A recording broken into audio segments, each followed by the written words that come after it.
హైదరాబాద్లో హైడ్రా కూల్చివేతలను బీజేపీ వ్యతిరేకం కాదని ఆ party Medak MP Raghunandan Rao, Chevella MP కొండా విశ్వేశ్వరరెడ్డి అన్నారు. అయితే హైడ్రా విషయంలో కాంగ్రెస్, బీఆర్ఎస్ రాజకీయాలు చేస్తున్నాయని ఆరోపించారు.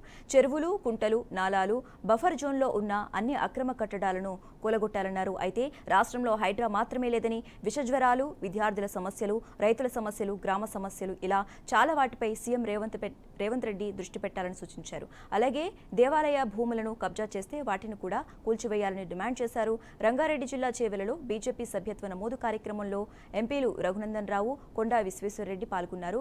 వచ్చే స్థానిక సంస్థల ఎన్నికల్లో విజయం సాధించడమే లక్ష్యంగా సభ్యత్వ నమోదు కార్యక్రమం చేపట్టినట్లు నేతలు తెలిపారు.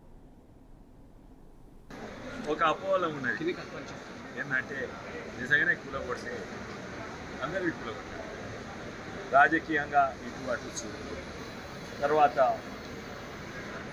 నిందితులు ఎవరు, బాధితులు ఎవరు, అది క్లారిటీగా ఉండాలి. మీరు నిందితులు ఎవరు, నంబర్ 1 నిందితుడు ఆ కట్టినైనా, కబ్జా చేసి కట్టినైనా, ఆయన మీద యాక్షన్ తీసుకోవాలి. కేవలము కూలగొట్టినది కాదు, ఆయన మళ్ళీ ఆ 4 ఎకరాలు పోతే మళ్ళీ ఆయన 4 ఎకరాలు బుల్డోజర్తో తీపిచ్చి ఆయన నీళ్లు పారేటట్టు ఆయన దగ్గరనే పైసలు వసూలు చేయాలి.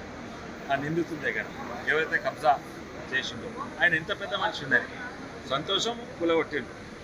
సెకండ్ ఏంటంటే ఇంకో నిందితులు ఎవరు, అధికారులు పర్మిషన్ ఇచ్చి వాళ్ళ మీద కూడా యాక్షన్ తీసుకోవాలి. మూడోది ఏంటంటే బాధితులు ఎవరో గుర్తించాలి. ఒకవేళ అపార్ట్మెంట్ కట్టించిన బిల్డర్ నిందితుడు, కానీ కొన్నైనా బాధితుడు, పేదోళ్ళు, ఇన్కమ్ మిడిల్ ఇన్కమ్ గ్రూప్ ఉంటుంది, ఈఎంఐ, వాళ్ళకి పరిష్కారం చూపెట్టే బాధ్యత కూడా హైడ్రా తీసుకోవాలి.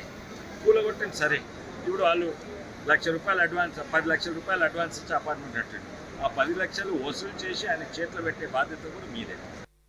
భాగ్యనగరానికి, జంట నగరాలకి జంట జలాశయాలుగా పేరుగాంచి 111 జీవో పరిధిలో ఉండి ప్రొటెక్షన్ ఆఫ్ లేక్ కమిటీ కింద హైకోర్టులు, సుప్రీంకోర్టులు ఈ రెండింటిని కాపాడండి అని పదే పదే చెప్పినప్పటికీ కూడా వీటి పరిధిలో వచ్చిన మెడికల్ కాలేజీలు, ఇంజనీరింగ్ కాలేజీలు, ఫామ్ హౌజులు, ఈ జెండా, ఆ జెండా, ఎర్ర జెండా, పచ్చ జెండా, ఆకుపచ్చ జెండా, 2 రంగుల జెండా, 3 నెలల జెండాకు సంబంధించిన ఏ నాయకుని కట్టడాలనైనా రాజకీయాలకు అతీతంగా కూల్చేయాలని, ప్రజల సౌకర్యార్థం ఒక వయనాడ్, ఒక ఉత్తరాఖండ్, ఒక కేదార్నాథ్ లాగా వరదలు వచ్చి భాగ్యనగరంలో ప్రజలు కొట్టుకపోకుండా ఉండాలంటే పర్యావరణాన్ని పరిరక్షించాలి. కాబట్టి హైడ్రా పనిని హైడ్రా చేయనీయాలని, రాజకీయ నాయకులు దీంట్లో జోక్యం చేసుకోవద్దని నేను సవినయంగా అప్పీల్ చేస్తూ, రాష్ట్ర ముఖ్యమంత్రి గారికి నేను చేసేటువంటి సూచన ఒకటే, ఈ రాష్ట్రంలో హైడ్రా ఒకటే లేదన్నా, డెంగ్యూ వస్తుంది, వైరల్ ఫీవర్లు వస్తూ ఉన్నాయి, ఇతర రకాలైనటువంటి ఇబ్బందుల్ని ప్రజలు ఎదుర్కొంటున్నారు. కాబట్టి హైడ్రా మంచిది, హైడ్రా కొనసాగించుండ్రి. హైడ్రాకి ఎవడన్నా అడ్డం వస్తే జేసీబీలు, ఇటాచీలు ఎక్కిండ్రి.